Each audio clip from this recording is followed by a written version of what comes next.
میں ایک فلاحی ادارے میں کام کرتا ہوں، ہماری تنخواہ صدقہ اور خیرات کے پیسوں سے ملتی ہے۔ ہمارے ادارے کو ڈونر بکرے وغیرہ صدقہ کرتے ہیں اور اس کا گوشت بھی ہم ورکر کو دیا جاتا ہے، کیا ہمارے لیے جائز ہے؟ بالکل جائز ہے، حلال ہے، قرآن میں آیا۔ سورہ التوبہ کی آیت نمبر 60 جو ہے نا، 60 نمبر، اس میں زکوٰۃ اور صدقات، ویسے عربی میں جو قرآن میں جو ٹرم ہے وہ صدقات یوز ہوئی ہے۔ جو فرض صدقہ ہے اسے ہم زکوٰۃ کہتے ہیں یا عشر کہتے ہیں کھیتی باڑی کے کیس کے اندر، اور اس طریقے سے خمس کہتے ہیں اگر کوئی زمینی دفینہ نکل آئے، کسی کی زمین میں تیل نکل آتا ہے یا کوئی خزانہ نکل آتا ہے تو سیدھا آپ نے اس کا 5واں حصہ جو ہے نا وہ بیت المال میں جمع کروانا ہے۔ اور جو نفلی صدقات ہیں ان کے لیے ہماری ٹرم صدقہ خیرات یوز ہوتی ہے، لیکن قرآن میں صدقہ ہی کہا جاتا ہے اس کو۔ تو سورہ توبہ کی آیت نمبر 60 میں صدقات کے 8 مصارف بیان ہوئے ہیں، جس میں میں نے تفصیلی ویڈیو ریکارڈ کروائی تھی، زکوٰۃ کے قدیم اور جدید 70 احکام و مسائل، مسئلہ 95B کے نام سے۔ چاہے مسئلہ 95B لکھیں، چاہے رومن میں زکوٰۃ کے احکامات لکھیں تو وہ ویڈیو کھل جائے گی۔ آپ سینکڑوں کتابیں زکوٰۃ کے مسائل پہ پڑھیں نا، تب بھی آپ کی کچھ چیزیں رہ جائیں گی جو آپ کو سمجھ نہ آئے، لیکن وہ 2 گھنٹے کی ویڈیو آپ کو ایک ایک چیز کلیئر کر دے گی، چاہے وہ بھیڑ بکریوں کی زکوٰۃ ہو، اونٹ کی ہو، زیورات کی ہو، جی پی ایف کا ایشو ہو، باقی جتنے جدید مسائل ہیں اس میں نے کور کیے ہیں۔ تو اس میں بھی ایک مصرف ہے کہ جو لوگ صدقات یعنی زکوٰۃ کو کلیکٹ کرنے جاتے ہیں، اس زمانے میں نبی الاسلام کی طرف سے جاتے تھے نا لوگ جو کلیکٹ کرتے تھے بھیڑ بکریوں کی زکوٰۃ، تو ان کی تنخواہیں بھی اس میں سے جائیں گی اور ان کو باقاعدہ تنخواہ دی جاتی تھی، لیکن اس میں ایک چیز ہوتی تھی کہ بعض اوقات وہ لوگ ساتھ تحفے بھی لے کے آتے تھے، اور جب بیت المال میں زکوٰۃ جمع کرواتے تھے تو کہتے تھے یہ تو زکوٰۃ ہے جو ہم نے کلیکٹ کی ہے آن دا بہاف آف پروفٹ صلی اللہ علیہ وآلہ وسلم اور اس کے بعد خلفائے راشدین کے بہاف کے اوپر، اور یہ وہ تحفے ہیں جو لوگوں نے ہمیں دیے ہیں۔ تو نبی علیہ السلام فرماتے تھے تم اپنی ماں کی گود میں جا کر لیٹو، یعنی اپنے گھر میں ہی رہو، میں دیکھتا ہوں کہ تمہیں کون تحفہ دیتا ہے، یہ تحفے تمہیں اس پوسٹ کی وجہ سے ملے ہیں۔ ظاہر ہے کوئی اور بھی صحابی کیا ہوتا اسے بھی مل جاتا، تو نبی علیہ السلام وہ جو تحائف ہے نا وہ توشہ خانہ میں جمع کرواتے تھے۔ ہاں، یہ توشہ خانہ چونکہ اب آپ کو سمجھ آ رہا ہے نا، اس زمانے میں بیت المال، تو جتنے بھی بار کے تحائف ہیں نا یہ جو توشہ خانہ میں جمع ہوتے ہیں نا، اور یہ جو قانون بنا ہوا ہے، ویسے تو سارے لوگوں کو نظر آتا ہے پاکستان کا فلاں قانون جو ہے وہ قرآن و سنت کے منافی ہے، تو یہ بھی قانون منافی ہے، اور اس میں سنگل آؤٹ کسی ایک پرائم منسٹر کو آپ نہ کریں۔ جتنے پرائم منسٹر ہیں، جتنے آرمی چیف ہیں، جتنے ریاستی اداروں کے لوگ ہیں، جتنے چیف جسٹس نے آج تک جتنے بھی یہ تحفے لیے ہوئے ہیں نا، اصولاً ان کو بیت المال میں وہ جمع کروانے چاہیے، آدھی قیمت دے کے یا 20% دے کے نہیں لینے چاہیے، ادھر ہی رکھیں۔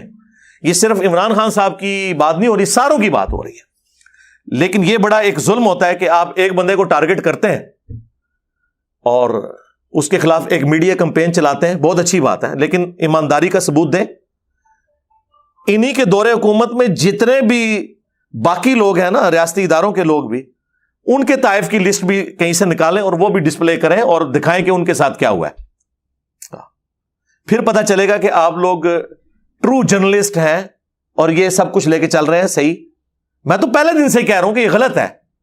توشہ خانے کا کسی کو پتہ ہی نہیں تھا ایسے 2 سال پہلے، جب وہ ایک صحافی ابرار جس کو دھمکیاں دیں پی ٹی اے کی گورنمنٹ نے، جب اس نے وہ نئی اپلیکیشن دی تھی نا جسٹس گل حسن کے پاس، چونکہ میں چیف جسٹس تھے اس وقت اطہر من اللہ، تو میری بھی کچھ وہاں پہ ڈیٹس لگتی تھی، تو وہ گل حسن صاحب کے پاس بھی میری ایک دفعہ ڈیٹ لگی تھی۔ پٹھان آدمی اور پٹھان دلیر بہت ہوتا ہے، یہ 2 مجھے خوبیاں پٹھانوں کی بڑی پسند ہیں، ایک دلیری، دوسری سادگی، اور باہر سے پڑھا ہوا ہے، انتہائی کوالیفائڈ بندہ ہے، کسی کا لحاظ نہیں کرتا۔ تو اس نے وہ جس طرح سماعت کی اور وہ ورڈز اس میں یوز کر رہا تھا نا، تو مجھے اندازہ تھا کہ اگر یہ مسئلہ آگے گیا نا تو یہ بہت خطرے ناک ہو جائے گا، حالانکہ اس وقت بات صرف شروع ہوئی تھی۔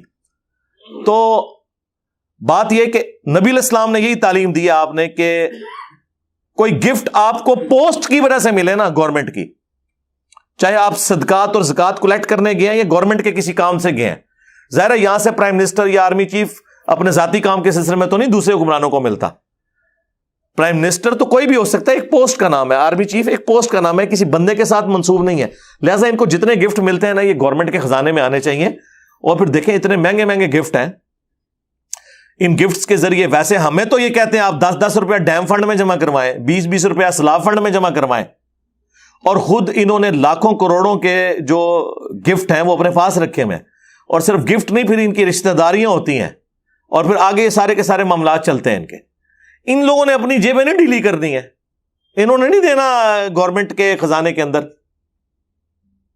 تو نبی علیہ السلام نے یہ حکم فرمایا کہ وہ تحفے آپ نے اپنے پاس نہیں رکھنے. تو وہ تحفوں سے سلسلہ شروع ہوا. اس زمانے میں بیت المال, آج ہم اسے توشہ خانہ کہتے ہیں. تو تنخواہیں کلیکٹرز کی اسی میں سے آئیں گی, یہ ذہن میں رکھیے گا. اور یہ کوئی صدقہ خیرات نہیں ہے. اب یہ جو آپ نے کہا کہ اس میں وہ گفٹ وغیرہ دیتے ہیں, گفٹ وغیرہ کس چکر میں آپ کو دے رہے ہوں گے وہ, ہاں اگر بیت المال میں ایک چیز جمع ہوئی, اس کے بعد تنخواہ کے عوض اگر آپ کو کچھ ملتا ہے نا, پھر تو آپ لے لیں. لیکن صرف اس وجہ سے کہ آپ اس دفتر میں ملازم ہیں, آپ کو بکرے مل رہے ہیں, تو کیا پاکستانی پوری عوام کو وہ بکرے مل گئے ہیں اور ان کا گوشت نہیں ملا؟ تو آپ کس چکر میں بکرے لے رہے ہیں؟ صرف تنخواہ. تنخواہ کے علاوہ جو کچھ لیں گے پھر باقیوں کا بھی حق ہے. آپ سے زیادہ حقدار لوگ موجود ہیں. آپ سے زیادہ حقدار وہ لوگ ہیں جو بےچارے بے روزگار ہیں. آپ کے پاس تو پھر بھی تنخواہ آ رہی ہے نا آپ کو. جو بے روزگار لوگ ہیں وہ تو زیادہ حقدار ہیں. تو یہ تحفے تحائف اس میں سے نہ آپ لیں. باقی جو آپ کو تنخواہ مل رہی ہے وہ آپ کا رائٹ ہے, آپ ضرور لیں. بلکہ نبی الاسلام تو بعض آپ کے ساتھی ریلیکٹنٹ ہوتے تھے, تو آپ ان کو زبردستی دیا کرتے تھے کہ جب ہم کسی کو پوسٹ دیں گے تو ہم اسے ساتھ تنخواہ بھی دیں گے یا جو کچھ دیں گے, اور اس میں وہ ریلیکٹنٹ نہ ہو. اسی کے تحت سرکاری ملازمین کی تنخواہیں ہوتی ہیں, اسی کے تحت فوج کی تنخواہیں ہوتی ہیں, پولیس کی ہوتی ہیں, جوڈیشری کی ہوتی ہیں. یہ الگ بات ہے کہ ہمارے یہ سارے ادارے اپنے آپ کو ملک کا حاکم سمجھتے ہیں, حالانکہ ملک کے حاکم جو ہیں وہ عوام ہیں. اب یہ بات اگر کوئی مذہبی پلیٹ فارم سے کرتا ہے تو وہ فوراً مولوی چکر پڑ جاتے ہیں, وہ جی عوام کی حاکمیت, یہ تو جمہوریت شرک. اور خود یہ سارے حکمرانوں کے تلوے چاٹتے ہیں, سارے ان کنگز کے, ان بادشاہوں کے, ان ملوک کے قدموں میں بیٹھے ہوتے ہیں. اسلامی ہسٹری میں جتنی حکومتیں حکمرانوں نے کی ہیں نا ظلم پہ مبنی, سارے مولوی بزرگان دین ہی تھے جو ان کے درباروں میں بیٹھے ہوئے ان کو فتوے دیتے ہوتے تھے. اس زمانے میں اگر ان کو ہوتا نا کہ عوام کی حاکمیت ہونی چاہیے, ہر شخص کو اللہ تعالیٰ نے آزاد پیدا کیا, کسی کو حق نہیں اسے غلام بنایا اپنا, جبکہ وہ عوام اپنے ٹیکسز کے ذریعے تمہاری تنخواہیں بھی دے رہے ہوں. جائیں باہر یورپ اور امریکہ میں دیکھیں, واقعی وہاں پہ اگر پریزیڈنٹ ہے, پرائم منسٹر ہے, وزیر ہے, ویسے تو وہ وزیر کا لفظ ہی وہ سیکٹری کا لفظ استعمال کرتے ہیں, وہ اپنے آپ کو ملازم سمجھتے ہیں. ڈیوڈ کیمرون نے کس طرح, جب وہ گھسا تھا وہ ہاسپٹل میں, تو ادھر کا جو ہاسپٹل کا ہیڈ تھا اس نے کس طرح اس کو نکال دیا کہ میری اجازت کے بغیر تم کیسے آ گئے ہو. یہاں پرائم منسٹر کا دورہ ہو نا کسی ہاسپٹل میں, تو کئی مریضوں کو وہاں سے شفٹ کر دیتے ہیں وہ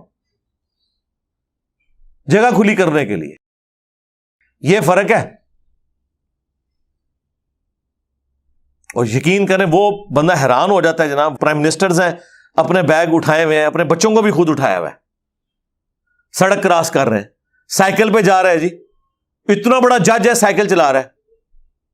ویسے ہمارے بھی یہی کچھ کرتے ہیں. یہ سارے ملازم آپ کو یہاں نظر آئیں گے.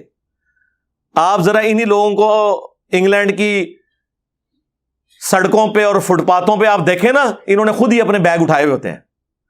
وہاں ساری ان کی افسری نکل جاتی ہے جا کے, کیونکہ وہاں پہ لوگ پھر اس چیز کو عیب سمجھتے ہیں. ہم بھی تو ویسے جاہل ہونے کی وجہ سے ان کو پروموٹ کیے ہوئے ہیں نا. یہاں بھی اگر لوگ عیب سمجھیں نا اس بات کو کہ ایک بندے نے ساتھ اتنے بندے رکھے ہوئے اپنا سامان اٹھانے کے لیے, تو یہاں پہ بھی یہ لوگ منہ چھپاتے پھریں. وہاں اس لیے نہیں, یہ نہیں کہ وہاں یہ ملازم نہیں رکھ سکتے, ان کے پاس تو اتنا پیسہ ہے, آپ کی سوچ ہے. صرف وہاں پہ لوگ کیا کہیں گے, اس نے سامان اٹھانے کے لیے بندے ساتھ رکھے ہوئے. وہاں ان کے سامنے اپنے آپ کو اس طرح پریزنٹ کرتے ہیں جس طرح وہاں اچھا سمجھا جاتا ہے. تو اس کا مطلب ہے کہ یار پاکستانی عوام سے تو زیادہ ایجوکیٹڈ ان کی عوام ہے. جنت ہی پھر بھی تسی جانا ہے, یہ لگ جائے گا پتہ. تو تنخواہ آپ لے سکتے ہیں, باقی چیزیں نہیں.